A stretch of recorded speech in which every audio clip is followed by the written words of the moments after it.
우리 이 시간 함께 하실 하나님의 말씀입니다. 구약성경 여호수아 14장 6절에서 15절 말씀입니다. 구약성경 여호수아 14장 6절에서 15절 말씀입니다. 우리 이 시간 하나님의 말씀을 함께 다 같이 읽도록 하겠습니다.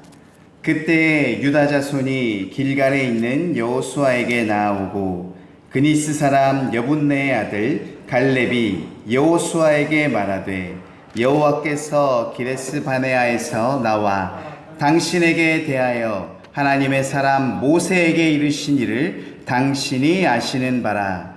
내 나이 40세에 여호와의 종 모세가 가데스 바네아에서 나를 보내어 이 땅을 정탐하게 하였으므로 내가 성실한 마음으로 그에게 보고하였고 나와 함께 올라갔던 내 형제들은 백성의 간담을 높게 하였으나 나는 내 하나님 여호와께 충성하였으므로 그날에 모세가 맹세하여 이르되 내가 내 하나님 여호와께 충성하였은즉 내 발로 밟는 땅은 영원히 너와 내 자손의 기업이 되리라 하였나이다.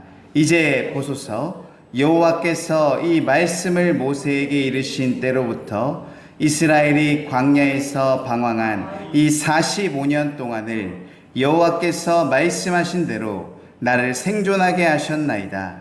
오늘 내가 85세로 돼 모세가 나를 보내던 날과 같이 오늘도 내가 여전히 강건하니 내 힘이 그때나 지금이나 같아서 싸움에나 출입에 감당할 수 있으니 그날에 여호와께서 말씀하신 이 산지를 지금 내게 주소서. 당신도 그날에 들으셨거니와 그곳에는 아낙 사람이 있고 그 성읍들은 크고 견고할지라도 여호와께서 나와 함께 하시며 내가 여호와께서 말씀하신 대로 그들을 쫓아내리이다 하니 여호수아가 여분네 아들 갈렙을 위하여 축복하고 헤브론을 그에게 주어 기업을 삼게 하매 헤브론이 그니스 사람 여분네 아들 갈렙의 기업이 되어 오늘까지 이르렀으니 이는 그가 이스라엘의 하나님 여호와를 온전히 좇았음이라. 헤브론의 옛 이름은 기럇 아르바라. 아르바는 아낙 사람 가운데에서 가장 큰 사람이었더라. 그리고 그 땅에 전쟁이 그쳤더라. 아멘. 찬양받기에 합당하신 하나님 아버지, 오늘도 귀한 하나님의 성도를 주님께로 인도하여 주심을 감사드립니다. 하나님 아버지, 우리는 오직 하나님을 온전히 믿음으로 하나님의 능력대로 하나님의 뜻대로 우리가 살아가기를 소망합니다. 우리 가운데 의심이나 하나님 아버지 그러한 마음들이 없게 하여 주시옵시고 오직 내게 있는 이 상황과 내가 가지고 있는 것들이 하나님 내가 많이 부족하게 느낀다고 할지라도 그 모든 것조차 하나님께로부터 온 것이라는 것을 믿음으로 하나님 내게 자족하는 만족함을 얻게 하여 주시옵시고 그렇게 하나님 앞에 나아갈 때 하나님께서 우리에게 더 많은 것들로 채워주시며 우리를 인도하여 주시는 줄 믿습니다. 오늘도 수고하고 피곤한 몸으로 주 앞에 나오는 성도들이 있습니다. 하나님, 그들이 하나님의 말씀을 사모하며 나왔사오니 그들에게 이 시간 새 힘과 능력을 더하여 주심으로 하나님의 말씀을 깨닫게 하는 지혜가 있게 하여 주시옵시고 성령님의 충만함으로 하나님 아버지 말씀이 깨닫게 하여 주시옵소서. 그래야 하나님의 말씀 따라 살아가는 귀한 은혜가 있기를 소망하며 살아계신 주 예수 그리스도의 이름으로 기도드립니다. 아멘. 할렐루야. 오늘은 비가 오는 관계로 온라인과 오프라인 함께 예배를 드리게 되었습니다. 그래서 오늘은 제가 인사를 하고 저한테 인사를 해주면 좋겠습니다. 주님의 이름으로 환영합니다. 아멘. 한 번 더 인사하겠습니다. 감사하는 한 해가 되십시다. 감사하는 한 해가 되십시다. 아멘. 네.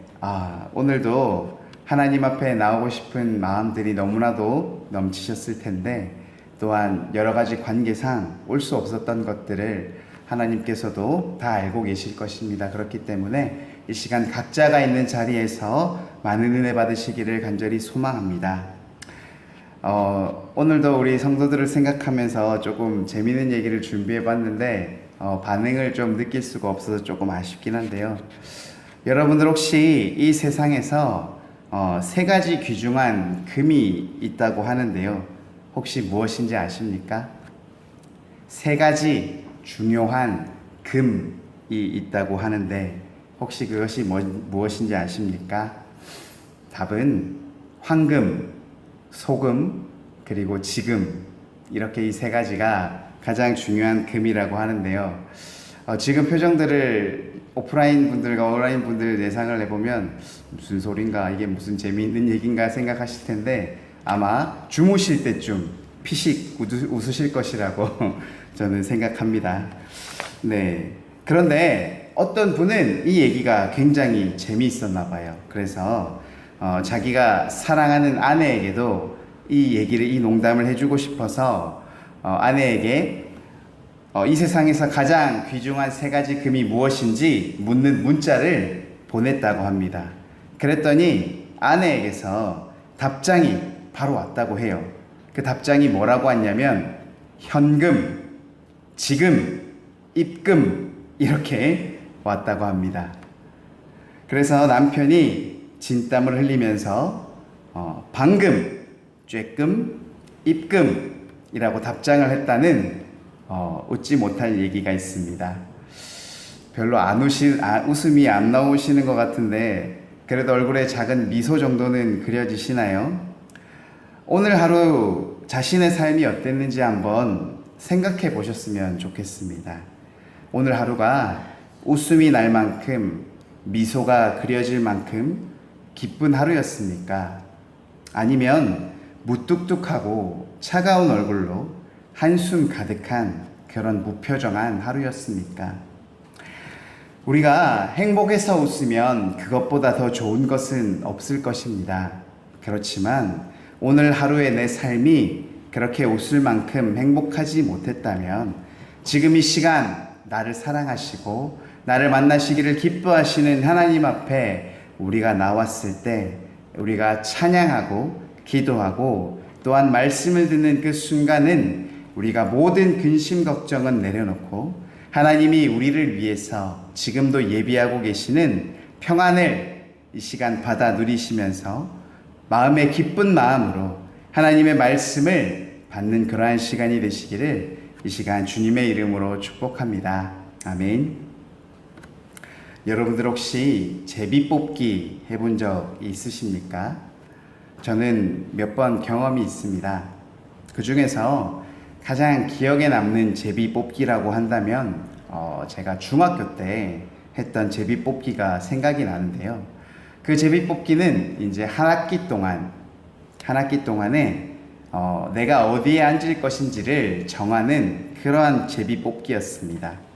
저 때는 한 반의 학생들이 한 48명에서 한 50명 정도, 많으면 한 52명 정도 친구들이 같이 수업을 들었었는데요.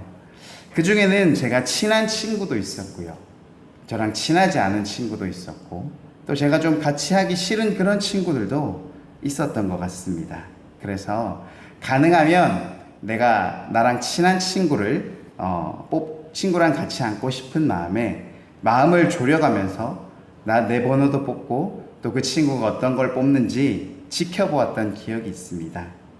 결과적으로 이때 2번 정도 그렇게 해서 1년을 보냈던 것 같은데 한 번은 친한 친구랑 앉게 된 적이 있었고 또 한 학기는 별로 제가 좋아하지 않는 친구랑 앉게 되면서 내내 말다툼만 하면서 한 학기를 보낸 적이 있었습니다. 친한 친구와 앉게 되었을 때는 하루하루가 즐거웠어요.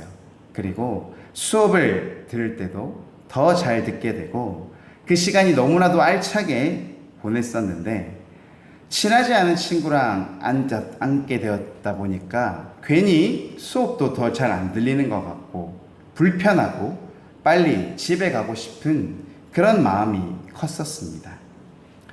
이렇게 좀 어떻게 보면 작다고 하면 작은 것일까요? 사소한 것이 걸린 제비 뽑기도 저에게 있어서는 굉장히 큰 영향을 주는 사건이었습니다.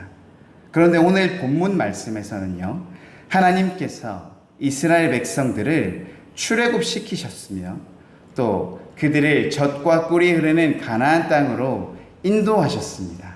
그리고 그곳에 사는 적들을 물리치시고 이제 그곳에 이스라엘 백성 민족들이 각 지파들마다 어디에 살 것인지를 제비뽑기를 통해 분배할 수 있도록 여호수아에게 명령하셨죠. 이 여호수아 이스라엘의 각 지파 족장들은 하나님의 말씀에 따라 가나안의 땅을 제비 뽑아서 각 지파에게 분배하도록 했습니다. 여러분, 그 각 지파가 분배받을 땅을 정하기 위해서 제비를 뽑을 때 이스라엘 백성들이 얼마나 가슴을 졸였을까요? 저도 제가 한 학기 동안 어디에 앉을지, 누구랑 앉게 될지에 따라서 굉장히 마음이 두근거리고 막 이렇게 걱정이 됐다가도 또 기분이 좋았다가도 그랬는데, 이 이스라엘 지파 같은 경우에는 한번 정해지면 그곳에서 이제 뿌리를 내리고 계속 살아야 되는 그러한 환경이다 보니까 아마도 각자가 좋아하는 땅도 있을 것이고 좋아하지 않는 땅도 있었을 것입니다. 그렇지만 그러한 개인의 의견은 반영되지 않는 것이 바로 제비뽑기의 특징이 아니겠습니까? 특히 이 제비뽑기는 하나님께서 하라고 명령하신 것이기 때문에 그 제비를 뽑는 사람은 운으로 뽑았다 할지라도 그 제비뽑기 속에는 하나님의 뜻이 아마 들어가 있었을 것입니다. 어쩌면 이러한 제비뽑기로 얻게 된 땅이 어떤 지파 사람들은 마음에 들지 않는 사람들도 있었을 것이고, 또 땅 분배 과정이 불공평하다고 느끼는 사람도 있었을 것입니다.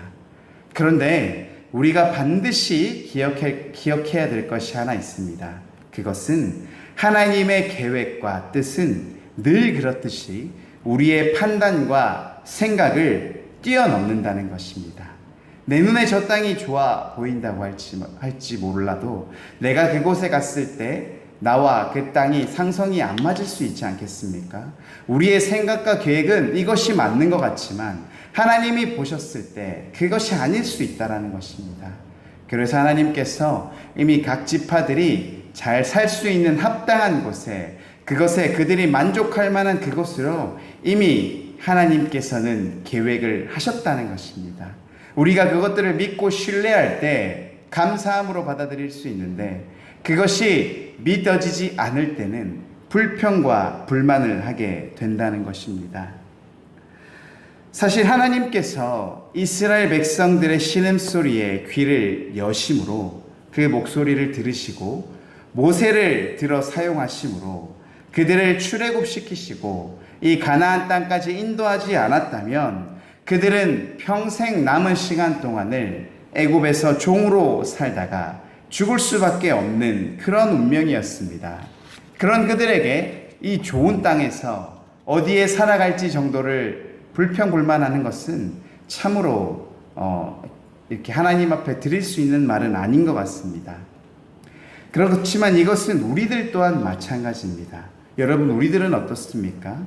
하나님께서 우리의 죄를 위해 이 땅에 보내주신 예수 그리스도의 사랑과 헌신이 없었다면 우리 역시 이스라엘 백성들과 같이 죄 가운데 매여서 죄의 종으로 노예로 살다가 다시 하나님의 심판을 받고 지옥에 갈 수밖에 없는 그런 정해진 인생이자 운명이었다는 것입니다.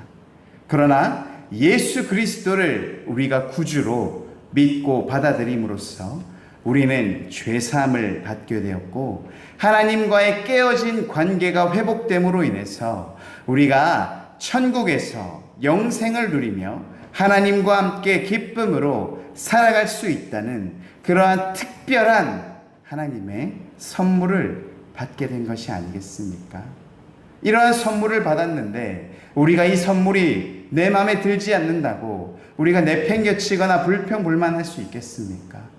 그 선물을 우리에게 주신 것만으로도 우리는 너무나도 감사하고 감격한 마음으로 평생 하나님의 뜻을 따라 살아갈 수밖에 없다는 그러한 말씀입니다. 그러한 관점에서 살펴볼 때 우리가 하나님께로부터 보내심을 받은 예수 그리스도를 믿음으로 우리가 구원받았다는 그러한 기쁨과 감사함의 관점으로 볼 때 지금 내가 살고 있는 집이라든지 지금 내가 타고 다니는 자동차라고 하든지 지금 내가 입고 있는 옷이라고 하든지 또는 내가 먹고 있는 음식, 내가 소유하고 있는 모든 것들, 이 모든 것들이 어쩌면 내게 있는 이 모든 것들이 내 주변의 다른 사람들과 비교해 볼 때 너무나도 작고 초라해 보일 수도 있습니다. 그러나 하나님께서 그 누구보다도 우리를 잘 아시는 분 아니십니까? 그리고 또한 우리를 사랑하시는 분이시기에 그러한 우리에게 정말로 딱 맞게 허락하신 것이 바로 나에게 가장 알맞은 축복이라는 것을 믿고 그렇게 자신의 삶에 주어진 것들에 만족하며 감사하며 살아가는 사람이야말로 하나님께 가장 큰 기쁨을 드릴 수 있는 삶을 살 수 있다는 것을 우리가 깨달아야 한다는 것입니다. 그런데 이와 반대로 하나님께서 자신에게 허락하여서 내게 갖게 된 이 모든 것들을 다른 사람과 늘 비교함으로써 마치 내가 받은 것만 작은 것 같고 마치 내가 가지고 있는 것만 초라한 것 같고 그러한 느낌으로 하나님 앞에 불평하고 원망하며 나아가는 사람들은 오히려 하나님의 마음을 아프시게 하는 그러한 사람이 된다는 것입니다. 어떻게 부모가 사랑하는 자녀에게 나쁜 것을 주겠습니까? 부모는 자녀에게 좋은 것을 주고자 애씁니다. 자신의 직업이 도둑이자 강도라고 할지라도 자신의 직업이 아무리 악한 일이라 한다 할지라도 자기의 사랑하는 자녀에게는 좋은 것을 주고자 하는 게 부모의 마음 아니겠습니까? 하물며 우리의 아버지 되시는 하나님께서 하나님의 사랑하는 자녀들에게 가장 좋은 것을 주시지 않겠습니까? 물론 각자의 입장에서 살펴보면 부족한 것들이 있을 수 있습니다. 아니 난 이거 말고 이것만 주시면 되는데 왜 이것들은 내게 주지 않습니까? 라는 불평과 원망이 생길 수 있습니다. 그런데 우리는 이제 그러한 부족함마저도 하나님께서 허락하신 우리 인생의 아름다운 여백임을 우리가 고백할 수 있는 성숙한 신앙을 가진 그리스도인이 되어야 한다는 것입니다. 왜냐하면 우리가 만일 소유하지 못한 것을 통해서 불평하며 소유를 통해서만 행복을 찾고자 하게 된다면 그 사람은 자신이 소유하고자 하는 그 물질 아니면 그 어떤 것에 노예가 될 수밖에 없기 때문입니다. 우리는 죄의 종의 멍에에 매고 있을 때 하나님께서 예수 그리스도를 통하여서 이제 하나님께로 나아가는 부모와 자녀의 관계를 쌓게 되었는데 다시금 우리가 세상의 물질의 노예가 되어서는 안 되지 않겠습니까? 이스라엘 백성들은 다행히도 제비 뽑기의 결과를 하나님의 뜻으로 받아들였습니다.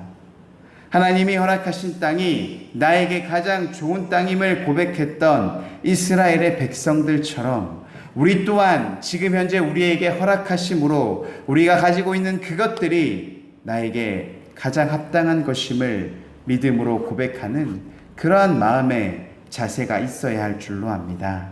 이 시간 우리를 사랑하시는 하나님 아버지께서 우리에게 가장 좋은 것을 허락해 주시는 분이심을 믿고 지금 내가 입고 먹고 사용하고 있는 이 모든 것까지도 모두 다 주님으로부터 왔음을 믿음으로 기억하며 올 한 해 하나님께 감사로 예배드리는 한 해가 되시기를 주님의 이름으로 축복합니다. 아멘. 이스라엘 백성들은 한참 이와 같은 제비 뽑기를 통하여서 자신들이 살게 될 땅을 하나씩 분배받고 있었습니다. 그러한 가운데 오늘 말씀의 주인공이죠. 유대 자손 중에 여분네라고 하는 사람의 아들 갈렙이 여호수아 앞으로 나아옵니다. 그는 45년 전에, 그러니까 지금 땅을 분배하고 있는 이 시점을 기준으로 45년 전에 여호수아와 함께 12명의 정탐꾼 중에 한 명으로 가나안 땅을 정탐하고 돌아왔던 사람 중에 한 명이었습니다.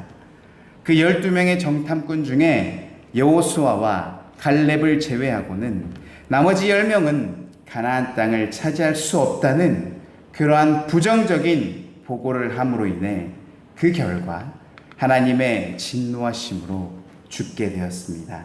그러나 여호수아와 갈렙이 두 사람은 하나님에 대한 믿음의 눈으로 그것을 바라보았기 때문에 그들은 충성스럽게 성실한 마음으로 보고했기에 하나님의 인정을 받게 되었습니다. 또한 하나님은 그가 발로 밟는 그 땅이 영원히 갈렙과 그 자손의 기업이 될 것이라는 약속을 주었습니다. 앞서 말씀드린 대로 이 사건이 일어났던 것은 오늘 본문으로부터 약 45년 전의 사건입니다. 그렇다면 오늘 본문에 등장하고 있는 이 본문 속의 갈렙의 나이는 몇 살일까요? 성경에도 기록되어 있지만 이미 벌써 85살의 나이였다는 것입니다. 85살, 85세가 된 이 갈렙은 여전히 그가 강건한 모습으로 하나님께서 약속하신 그 땅을 자신에게 달라고 여호수아에게 담대하게 요청하고 있는데요. 그런데 갈렙이 요청한 이 땅에는 심각한 문제가 있었습니다. 그것은 갈렙이 여호수아에게 달라고 요청했던 땅, 하나님께서 그에게 주시기로 약속하신 그 땅에는 바로 이미 아낙 자손이라고 하는 거인족의 그런 거인의 민족들이 살고 있었다는 것입니다. 만약에 오늘날과 같이 최신식의 무기를 들고 싸우는 그러한 전장이었다면 사실 병사의 그런 신체적인 크기가 그렇게 특별하게 상관이 있지는 않았을 것입니다.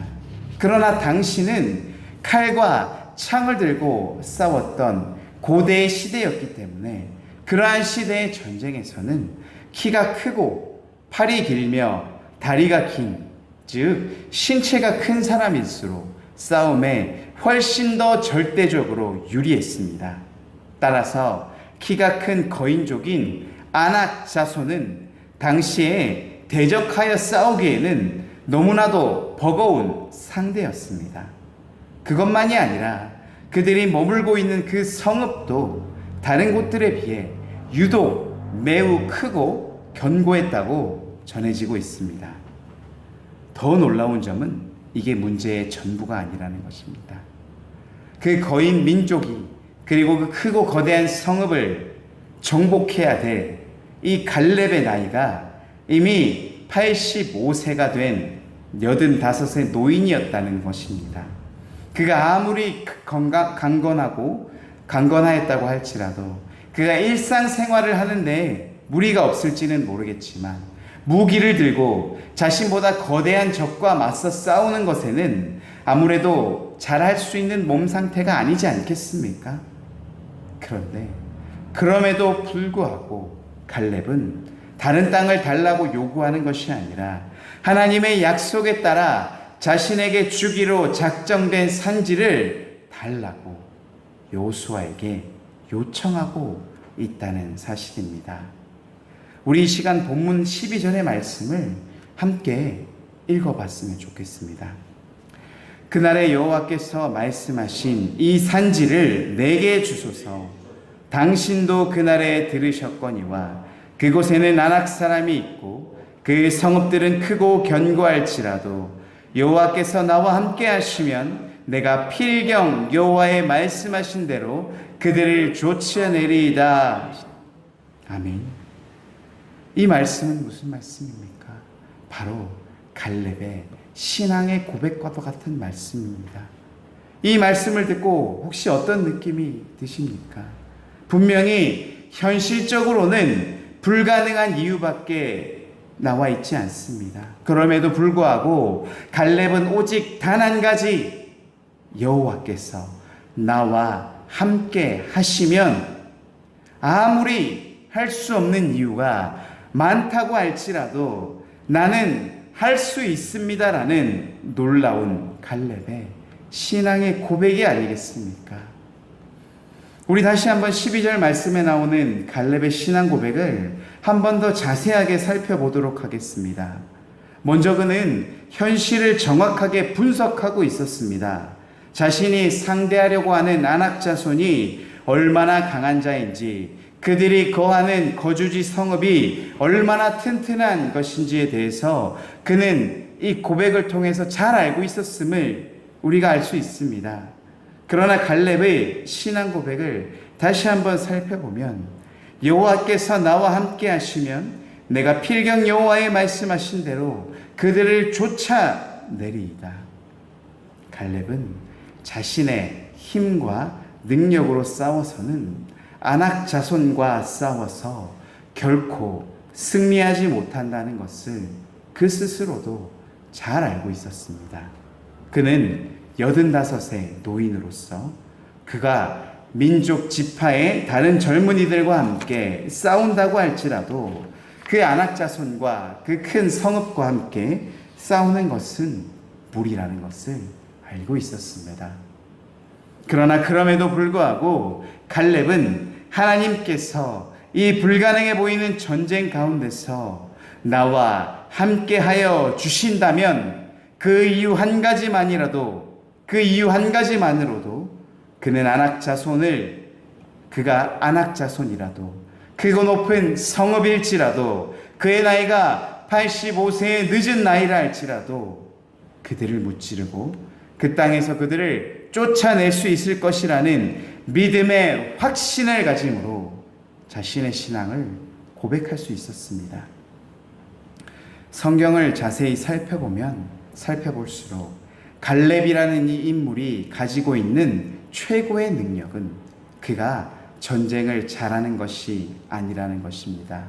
그의 최고의 능력은 바로 하나님에 대한 그의 변하지 않는 절대적인 신뢰가 바로 이 갈렙의 최고의 능력이었습니다. 갈렙은 하나님께서 함께 하시면 그 어떤 역경도, 그 어떤 고난도, 그 어떤 난관도 능히 극복할 수 있을 것이라는 그러한 믿음의 확신을 가진 사람이었습니다. 기록을 보아도 당시 아낙 자손은 적군을 벌벌 떨게 만드는 사람이었지만 갈렙은 그들을 전혀 두려워하지 않았습니다. 그는 하나님께서 자신과 함께 하신다는 확신을 가지고 있었기에 두려움을 이겨내고 용기를 낼 수 있었습니다. 이 시간 바라기는 저와 여러분에게 갈렙과 같은 믿음의 신앙 고백이 하나님 앞에 드려질 수 있기를 이 시간 간절히 소망합니다. 사랑하는 삼관교회 성도 여러분, 오늘 갈렙 앞에 서 있었던 아낙 자손과 같은 우리의 삶의 문제는 어떤 것들이 있습니까? 우리 스스로의 힘으로 해결할 수 없는 인생의 난관은 무엇이 있습니까? 우리가 그것 때문에 낙심하고 두려워하고 있지는 않습니까? 우리에게도 갈렙과 같은 믿음의 확신이 필요합니다. 우리 스스로의 힘으로는 해결할 수 없는 문제라고 할지라도 하나님께서 나와 함께하여 주실 때 불가능해 보이는 상황도 변화시킬 수 있다는 것입니다. 우리가 온전히 하나님을 확실하게 믿을 때 풀 수 없을 것 같아 보이는 그 어려워 보이는 문제들도 능히 풀 수 있게 됩니다. 인간의 지혜와 힘이 그 모든 것이 누구로부터 나오는 것이겠습니까? 바로 전지전능하신 하나님 아니시겠습니까? 따라서 우리 인간이 가진 그 어떤 탁월한 지혜도 힘과 능력도 하나님과 비교하면 미련할 뿐입니다. 인간이 가진 가장 큰 힘조차도 하나님 앞에서는 연약할 따름입니다. 따라서 그 어떤 사람도 하나님보다 지혜롭고 강한 사람은 없습니다. 그래서 하나님께서 해결하지 못할 상황이 없고 풀지 못할 인생의 문제가 없다는 것입니다. 갈렙은 바로 이러한 믿음의 확신을 가지고 있었습니다. 그는 자신의 힘과 경험을 믿거나 의지하는 사람이 아니었습니다. 늘 겸손함으로 자신의 연약함과 무능함을 인정하고 그 가운데 하나님을 의지함으로 늘 주님의 도우심과 구원하심을 간구하는 사람이었습니다. 하나님께서는 자신을 절대적으로 신뢰하고 의지하는 갈렙을 보면서 아마 정말로 기뻐하지 않으셨을까요? 그렇게 온전히 주님만을 신뢰하며 살아가는 갈렙에게 하나님은 그의 적들을 무찔러 주시고 그에게 약속했던 그 산지를 허락해 주셨습니다. 우리도 갈렙과 같이 불가능해 보이는 상황 속에서 결코 흔들리지 아니하는 하나님의 말씀대로 믿음으로 순종하며 살아가면서 놀라운 하나님의 돌보심과 복주심을 경험하는 성도가 되기를 소망합니다.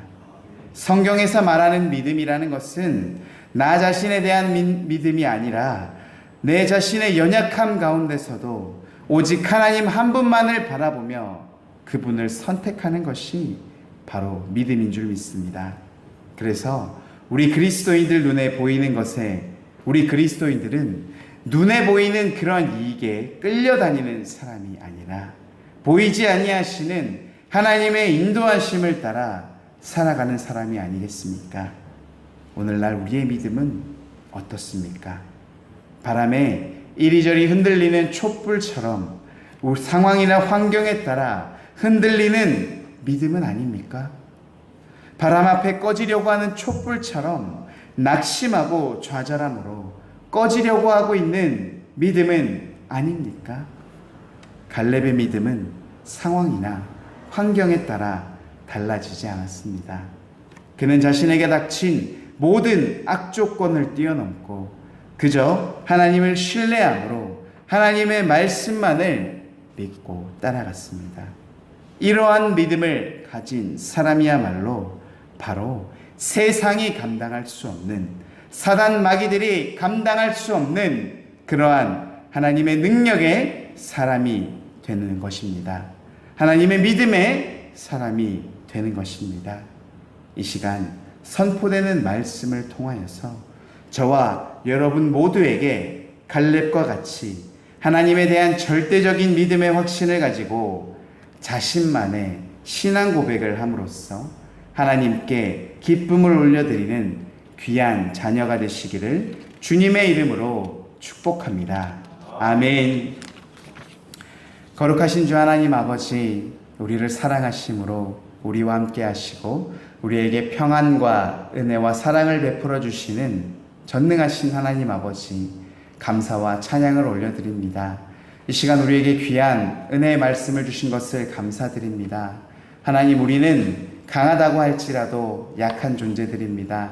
완벽한 존재가 되고 싶지만 불완전할 수밖에 없는 존재들입니다. 오직 하나님을 바라며 하나님만을 의지하지 않으면 우리는 세상의 죄의 종으로 멍에 매여 노예로 살아갈 수밖에 없는 존재들입니다. 하나님, 우리를 겸손하게 하여 주시옵소서. 하나님 아버지, 나를 낮아지게 하여 주시옵소서. 그러므로 오직 하나님만 의지하게 하여 주시옵시고 나보다 남을 낮게 여기는 마음을 통하여서 하나님 공동체를 하나님 아버지 세워주는 사람이 되게 하여 주시옵시고 내 입에 하나님 아버지 권세를 더하여 주시사 하나님 내 생각대로 그대로 말하는 것이 아니라 한 번 더 생각하며 한 번 더 하나님의 뜻이 무엇인지를 돌아보며 항상 겸손한 말, 사랑의 말들을 할 수 있는 그런 귀한 하나님 믿음을 가진 자들이 되기를 소망합니다. 그리하여 우리 가운데 하나님이 함께 하심으로 그 어떤 상황과 어려운 문제 가운데서도 하나님께서 다 해결해 주심을 믿는 믿음으로 주 앞에 나아가는 우리 귀한 하나님의 자녀들이 되기를 이 시간 믿음으로 기도드리오니 아버지, 우리의 기도를 들어주시고 응답하여 주시옵소서. 더욱더 크게 우리에게 은혜를 부어 주시옵소서. 감사드립니다. 귀하신 주 예수 그리스도의 이름으로 기도드립니다. 아멘.